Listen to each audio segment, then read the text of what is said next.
The sun has left and forgotten me. Your stories don't define you, but how you tell them will. Hi, I'm Sarah Elkins, your host and chief storymaker at Elkins Consulting. A quick reminder for the listeners out there, I have my job interview storytelling course on Udemy now, and it's a very inexpensive way for you to feel more prepared and more confident for your next interview. Whether you're sharing business stories or personal stories, the way you share them can change how you perceive yourself and how others are experiencing you. And lucky for me, this is a two-time Your Stories Don't Define You podcast guest, Tom Jackobs. And I interviewed him probably about 2 years ago. And he was in the process of settling in Taiwan. His incredible stories of how he got there, particularly early in the pandemic, ended up getting stuck there and stayed there. And he's still there.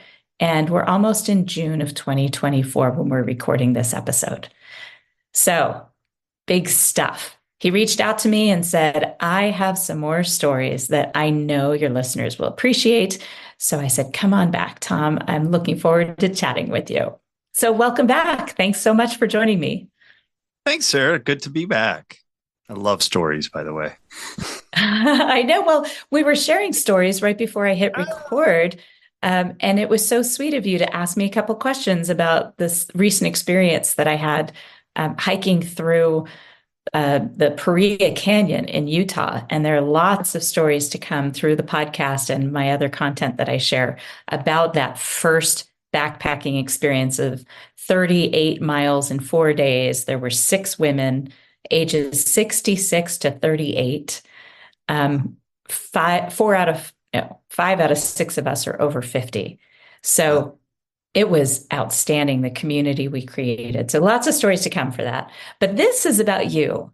So before we really get started, I know in a previous episode, I asked you to share something about yourself that most people don't know about you. But this time, I'm going to switch this up a little bit because we had that episode before. So instead, I'm going to ask you to share a story about why you were ready to come back on this podcast. That's a really good question. So I've been very busy over the last 2 years since our last interaction. And I've written a book and I started my own podcast.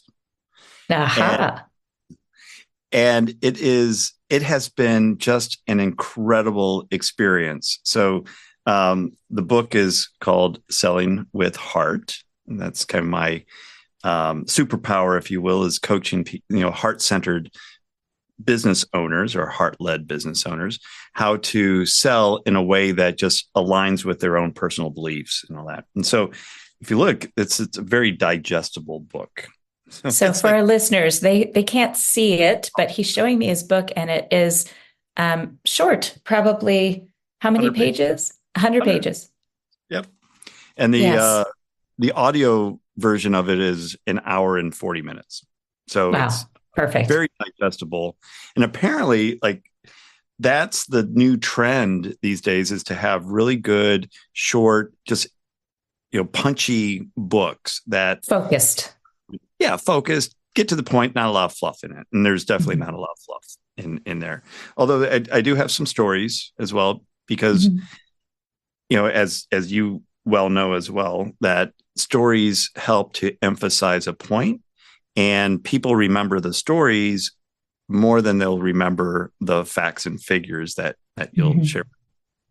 And so along with the book, I also started a podcast as well, and that's called the Heart-Led Business Show. And what's been amazing with that is, number one, my business coach, for about a year, she's been encouraging me, use that word, encourage. Pushing, poking you. Very much so. Aggressively poking you. And that's why I love her so much. And we've been working together for 15 years, almost 20 years. Wow. Yeah, pretty crazy. I'm going to interrupt you for 1 second for our listeners' sake. every good coach and business person I know also seeks out coaching themselves. So I just want our listeners to hear that. I seek out coaches periodically. If you are considering hiring a business coach, a life coach, a StrengthsFinder coach, ask them the last time they were coached. Because if they can't tell you, then they are probably not growing and learning. And you probably want to look for a different coach. Anyway, Yeah. that's my 2 cents Yeah. up on 100%.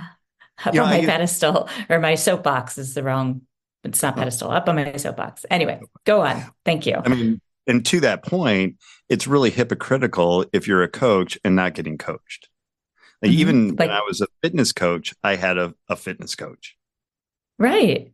Because you believe in it. If you're not getting it yourself, you don't believe in it. Yeah, it's crazy. So she's been pushing me to write a book. And so I finally did. And it took about 6 months or so. And this was the greatest way that I was able to do this is, one, I live in Taiwan or live in Asia. Taiwan is my home base. And so I would book 1 week or 2 week trips to the Philippines, to Tokyo. I think I went to Thailand as well, little beach vacations where I would write, multiple chapters or do editing process. And what that did for me was enable me to focus on one thing without all the distractions that are here in my office. Something bings, I can look at it. And I just had my laptop and I was just focused. Morning, 3 hours by the pool, by the beach, typing away. And then the rest of the day was just kind of relaxing and letting the thought process kind of happen. And that was incredible experience, because being away from your normal day to day enables, for me anyway, it enabled me to have those creative juices kind of flowing in the brain, because change of scenery is just incredible for the creativity. So anybody thinking about writing a book, I would highly recommend that. I completely agree, because, my first book that I published back in 2020, it kind of, the first half of it wrote itself. It was like I had all this stuff in my head from hosting this podcast, what people need to know about sharing their own stories.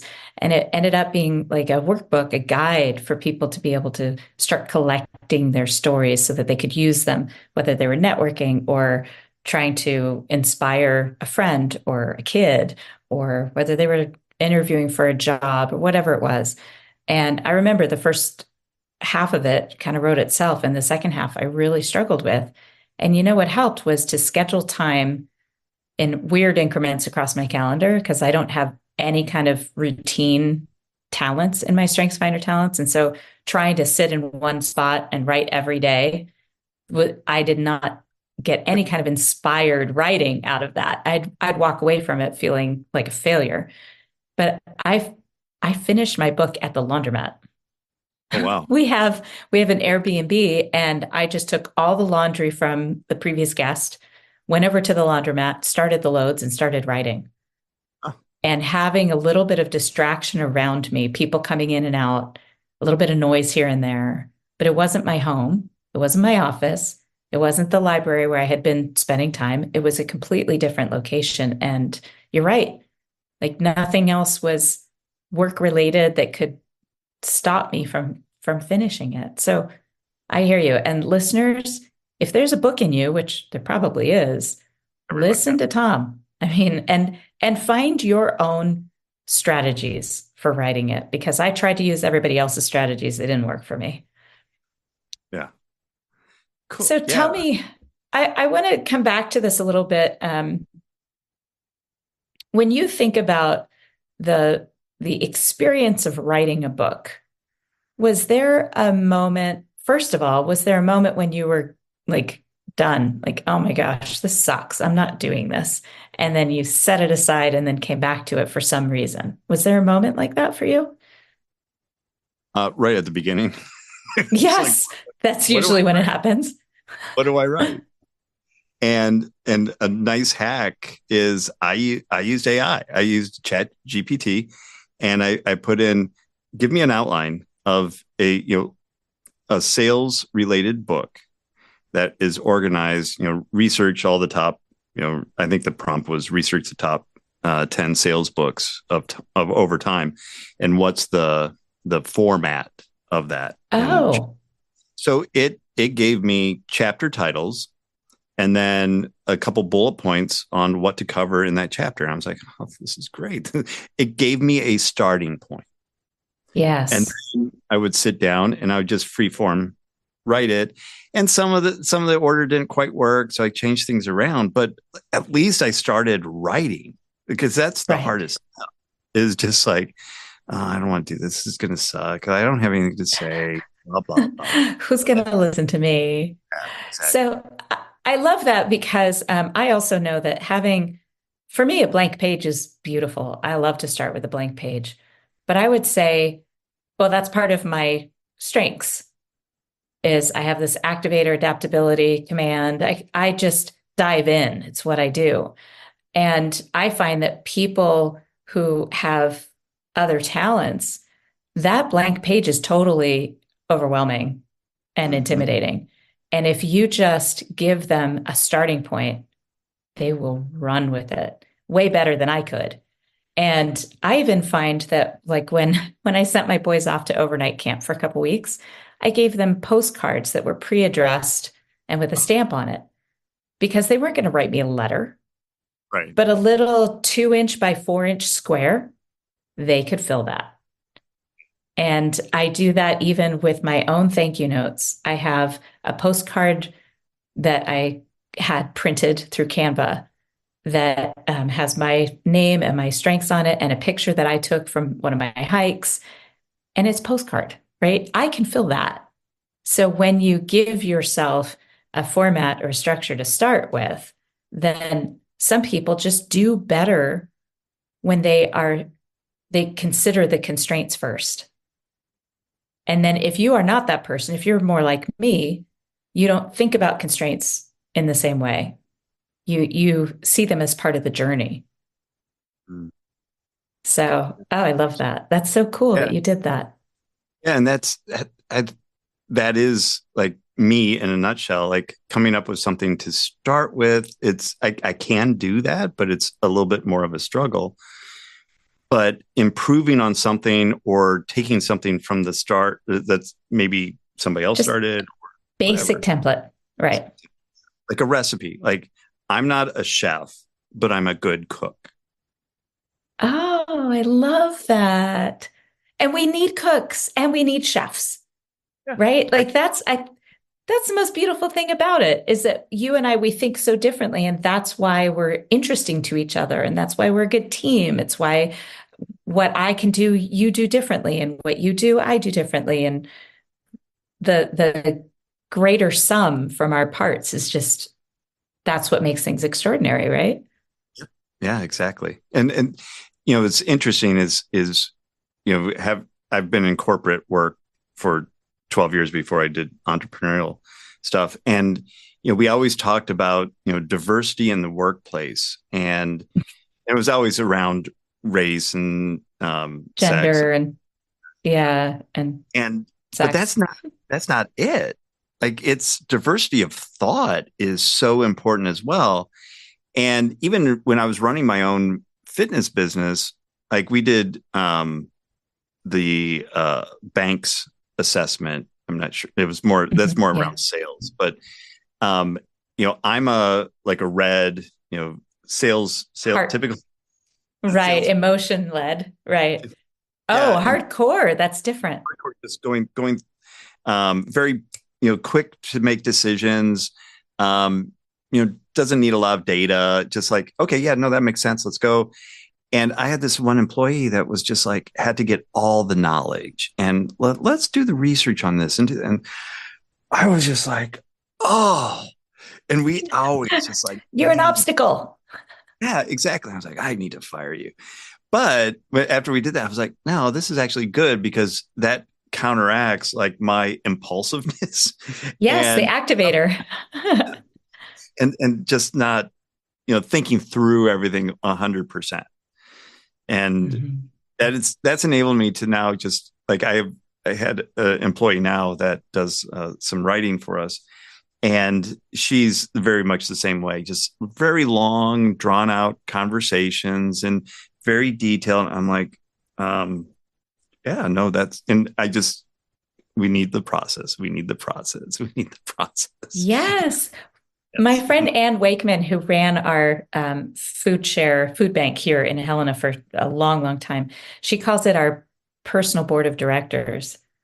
And it has to be diverse. You have to have different people that bring different things to your life. And what I found in the last year or so is that in our personal lives, we are often attracted toward people who are very different from us. So many people will say, oh, my best friend growing up, she was my polar opposite. And oh yeah, my husband, we have a lot in common, but there are some big things that were polar opposites. And so in our personal lives, we do that. Somehow intuitively, we know that makes us better people. It gets us out if we're introverted, keeps us in if we're extroverted, right? It balances what our lives can look like.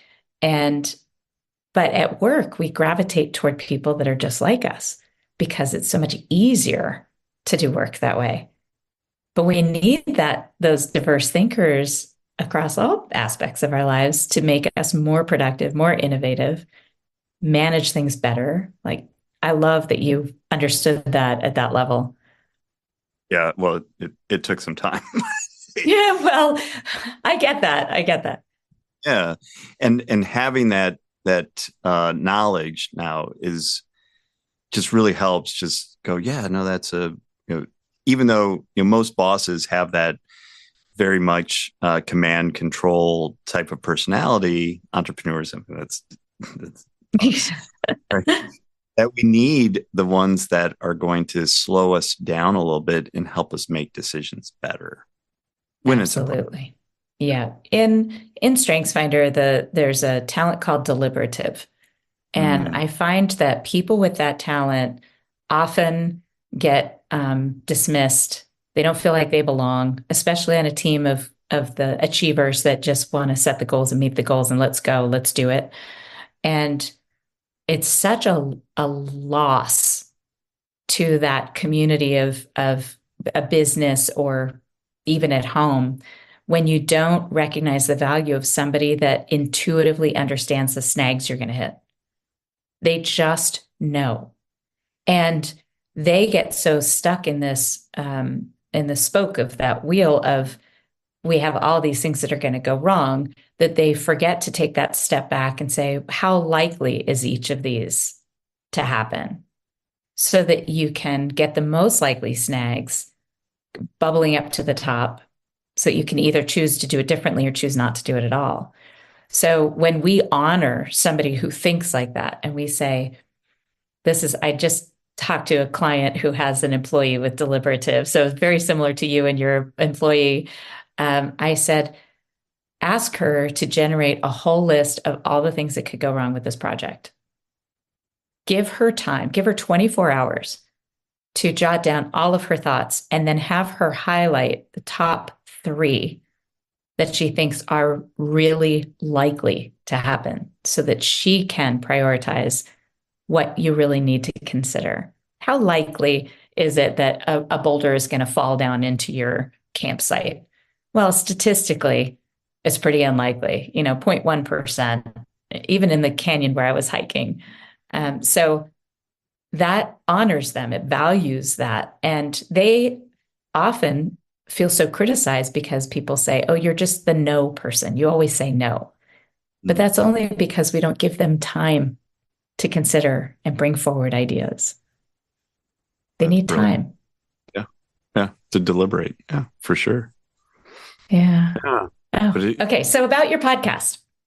Yeah. So then, so it's all about just alignment with the person, right? And, selling with heart, having a heart-led business. And then, so I combine the two, and now the Heart-Led Business Show podcast, and we've done 8 episodes so far.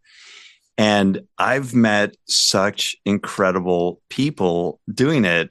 And again, I had a conversation with my business coach. And I said, why didn't I do this before? This has been amazing. And in true business coach form, she was like, because you weren't ready. You're ready now. Exactly. Yeah. Yep, sure am. I want to hear the first challenge you experienced with the podcast, because I had a pretty significant challenge at my like third or fourth episode that I was recording with a friend, but tell me yours. I had a perceived challenge that has not come to fruition. So my perceived challenge was it's going to be really difficult to get guests on my show because I don't have any history as a podcaster. How am I getting some of these names that I'm, in the industry that are on your list, right? And not a problem. Not a problem at all. In fact, I'm already recorded out until like 2 months. No, almost 3 months, August. So we're recorded until the end of August. And I have 17 more people scheduled for interviews. I'm actually contemplating adding, because it's once a week, adding another per week just to get through the backlog and get the episodes out more quicker. Yeah. More quickly. I get it. So, like grammar nerds. Writing a book. Yep. Oh, no kidding. Yeah, but so that was a perceived problem. And the other was technology. Yeah. So and not necessarily on my end, although everyone still glitches and stuff. But it's amazing. I don't use Zoom. I use a like Squadcaster, so it's a recording specifically for podcasts. But if even during the introduction call with the guests, I'll say, "Oh, it'll be really great if you have headphones and you have a good microphone, so there's not a lot of echo." I think I've had maybe 3 people that have showed up with headphones and a good microphone, and it creates some challenge then in terms of just getting good audio and that sound quality. Yep. Yeah. But that's the only thing. Oh, that's interesting. I had a hard time because I did a couple of interviews that went really well, and then my third interview, I was so gung-ho about getting a particular story that I was putting a lot of pressure on my guest. This is like the third or fourth recording, and now I have 330 something. But I remember at the end of it, she said, that didn't feel good. And she explained how she felt like she was pressured, and that's not what she had intended. And luckily, this is a dear friend of mine who happens to be brilliant.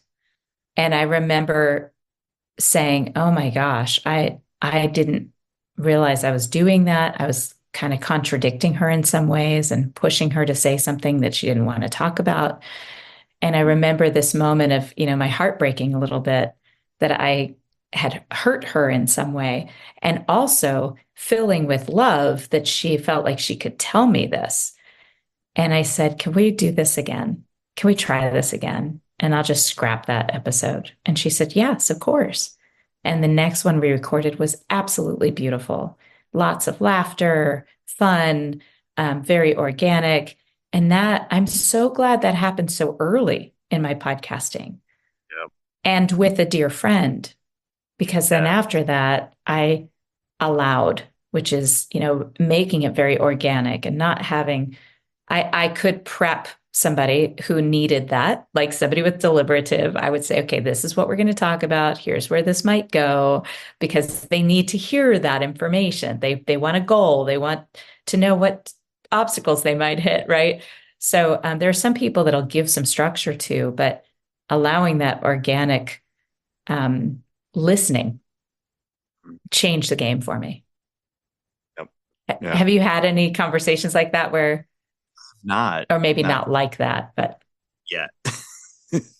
Yeah. I'm sure it will come up. I mean, I've had a couple that it was a little bit hard to get stuff out of, which is Right. interesting. On the intro call, I'm trying to evaluate, like, is this person going to be able to string together multiple sentences at a time and not like, and be able to carry the conversation, just, but then I got them on the recording, and I think there's something about, okay, recording now, that Right. They freeze. Yeah, deer in the headlights. And now How have you managed that? Yeah, so we'll banter for a little bit before I hit the record button. And just kind of, if I'm sensing that they're a little tight, I'll do something just to kind of lose. Oh, I don't know what's going on with this. Oh. And I'll seem a little frazzled or something, just to make them maybe at ease. I mean, that might make them nervous. Oh, that's an interesting strategy. No, that's cool. That's an interesting strategy. Tell me about a time when that happened. When did that? I had. I don't want to like name names. Sorry. No, of course not. But somebody on that was just like super dull, and so like before we started the episode, I was just like, tell me, do you have a good joke? Like, I've been like, do you have a good joke you could tell me? Like, or just like lightening the mood a little bit as well. And that loosened it up a little bit before I hit the record button. And then like we had to edit quite a bit on the episode. Right. No kidding. When you finally get to the good part, the juicy stuff. Yeah. I had to do that once. I've had to do that quite a few times. It's like pulling teeth to get stories out of certain people. And it's interesting because one guy, the first few minutes too long, was just like you said, dull. He didn't share anything that was inspiring, really. And his characters were all him. And I'm like, who else was there? What else happened? Who inspired you for this? Or who did you do this to spite? Right? Who are the other characters in your story? It can't be just you. And finally, I asked the right question. Tell me about your wife. Because he had mentioned her at one point. I said, tell me about your wife. What has she inspired in you that you think changed over time in the 10 years that you've been together? And then his shoulders dropped, and he was the sweetest. And every woman listening to this episode would have fallen in love just to hear the way that he spoke about his wife. And I'm like, that's the gold. That's asking a question about their dog or about their kid or about their grandmother. And for some reason that softens people. It allows them to feel more vulnerable because they're talking about somebody else.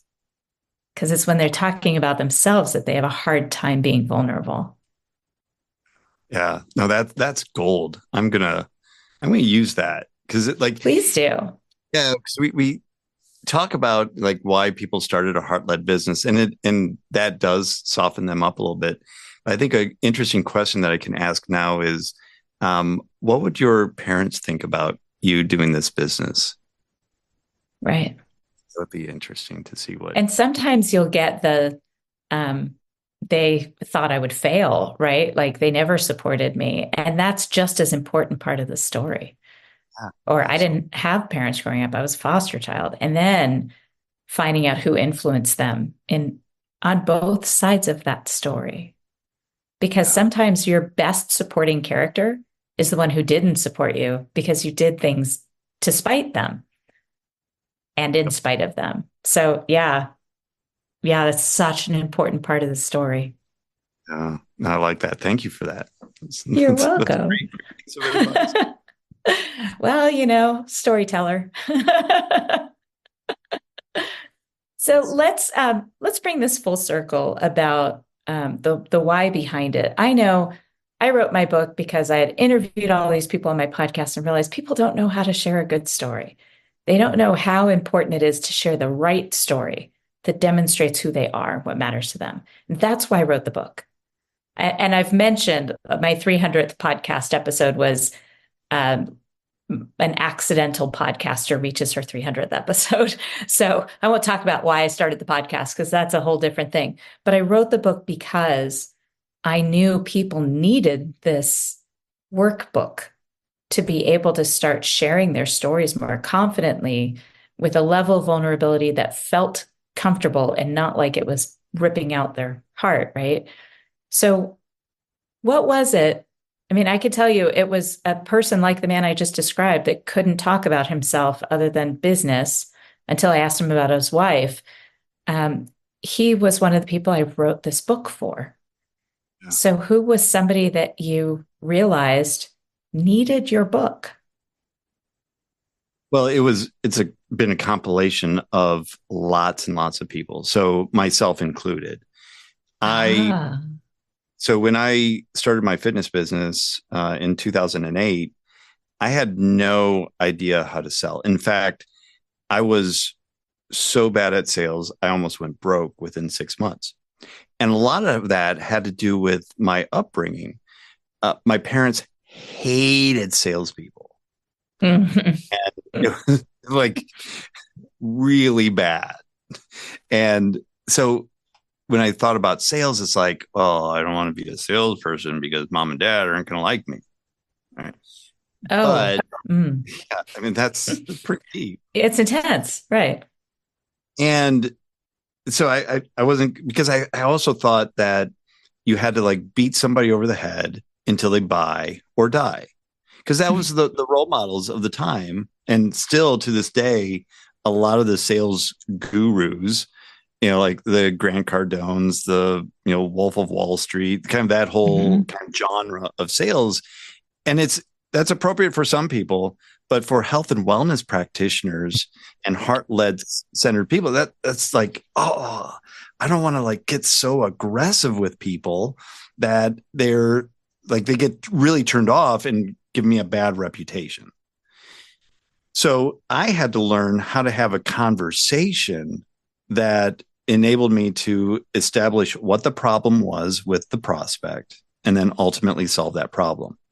And once I got my head around the fact that I'm not really a salesperson, I'm a problem solver. They have a problem, I have a solution, bing, perfect match. As long as, the problem that they have, I can actually solve. And so there's, ethics in that as well. And so as I've worked with more fitness professionals and now health and wellness practitioners, the same theme comes up. It's like, oh, Tom, I don't want to do sales. Can you find somebody to do sales for me? I'm like, no, you need to do it. And I kept kind of coaching people through how to do it. And I was like, you know what? I should just write this down. And then that's when my business coach was like, you should write a book. Because every month, this is going on. This is going on. I said, well, write a book about it. And so it's all about a consultative approach to sales, and really finding out what the problem is. And so selling with heart, and heart is an acronym. So it's hugs, engagement, ask, referral, testimonial. And so that's just a full circle of scaling a business to, where they want to scale it. So the hugs obviously is more of the rapport building. So how do you get somebody, and that starts even before the sales conversation. Of course, it's an embrace. Exactly. Yeah. And E for engagement is all of the questions that you need to ask and there's only 4 questions that need to be asked to get somebody to realize they have a problem and that problem's big enough to be solved now. And then they ask, and this is the really important piece, is a lot of people would say, oh, okay, how to ask for the sale. And I'm like, no, you're not the one asking for the sale. The prospect should be asking you how to get enrolled in your program. And with that simple shift and flipping that script around, people are like, oh, I don't need to ask. No, you don't need to ask. You need to get them to understand they have a problem. And that's where most practitioners fail, is making it all about them. My program is so great. The solution. Right. And it's the features and not the benefits of what it's going to look like to work with them. And so you flip that around and they're like, oh, yeah, this makes sense. Oh, yeah, I'll do that. Like, that's easy enough. You want to have a conversation. And at the end, your goal is for them to say, how do I learn more? Yeah. How do I sign up? Right. You take Yeah. MasterCard. I've only had that happen once. A But great feeling though when that it happens. is. It is. You Yeah. know you deep enough and you've created enough desire to have them go, yeah, I need that. Like, how do I do it? Right. Exactly. I love that. That I love that approach, and I love that you wrote the book partly for the older version of you, because I think a lot of times, like the Bob Berg book, The Go-Giver, and Love I it. know he has a co-author, and I interviewed Bob Berg on the podcast, and so I never remember his co-author's name, which is not very nice, but it that is that kind of premise that he kind of wrote it as a compilation of lessons he learned over time. Mm.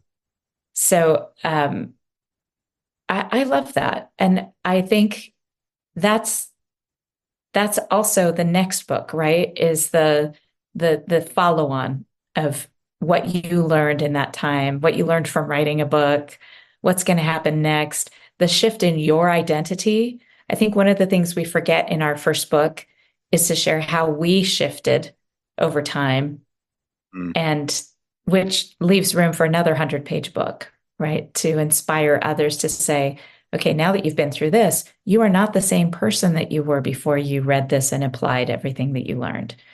So what's changed? How do you embrace that? How do you change that internal message about who you were? Because we often hold on to that old version, the labels that don't fit us anymore. Yeah, Oh, absolutely. interesting. Interesting. Wow. Now I'm all inspired.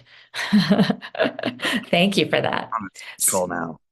So, Tom, we're going to wrap this up. And what is one message that you would want people to hear? So, a lot of our listeners are women in their 40s, 50s, 60s. I know a lot of men listen to this as well, but I think in general, it's women who are considering transformative change in their lives. They're at that point where either they're about to be empty nesting or they're empty nesting. They are divorcing after a very long marriage. They've just decided that they no longer like what they're doing, and they're completely reimagining what the next part of their career could look like before, before they get too sick of what they're doing, right? So, what would you say to that kind of listener about your book and your podcast and what they can learn from those? Yeah, I'm going to take a quote from a recent recording that I just did yesterday, and the guest was talking about leading with purpose, because that I have a purpose.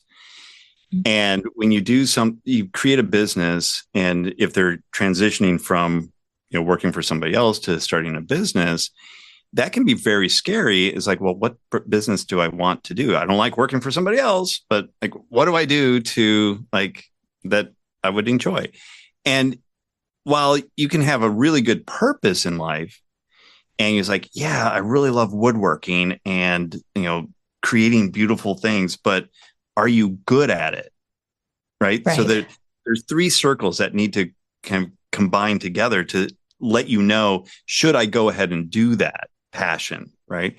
So you have a passion for something, but are you good at it? Or can you get Right. good at it? And then and right, good enough to be paid to do it.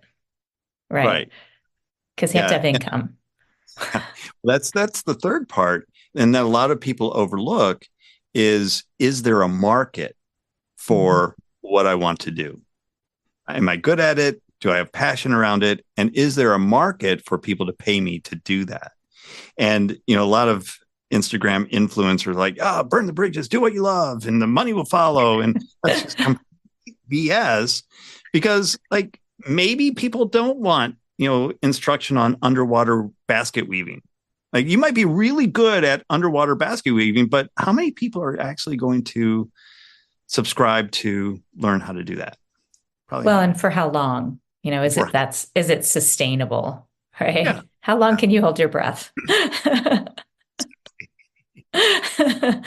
Yeah, I think having that clarity about what service or goods you provide, that was the hardest thing for me. I thought I did when I left my last W-2 job. I thought I had clarity around that, and I really didn't. I can look back now and be like, oh my gosh, now it's been 6 years as of July 6th that I left my W-2 job. And there was a pandemic in the middle of that really disrupted all of what I was doing. And it helped me really develop clarity around what I bring to the table. So Yeah. you're right. Coming up with that, being clear about what matters to you and whether and how you can make income from that is going to be your next step for sure. Yep. Awesome. Well, thank you, Tom. This has been such a pleasure to catch up with you again. Absolutely, Sarah. Love it. Listeners, you can find the links to Tom's book and podcast in the show notes associated with this podcast episode at elkinsconsulting.com. And now it's your turn.